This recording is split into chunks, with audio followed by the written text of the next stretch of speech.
खा जा। बुझाइए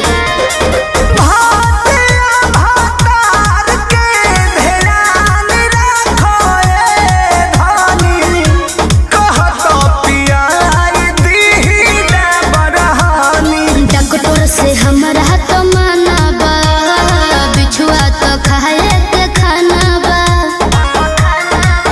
नहीं साइड इफेक्ट न पैदा करी। रउए जाना तनी गरमी में का हो? गरमी में हो गरमी में मैदा फायदा करी हो गरमी में। ओहो। गरमी में मैदा फायदा करी हो गरमी में। अरे खा लो। कहता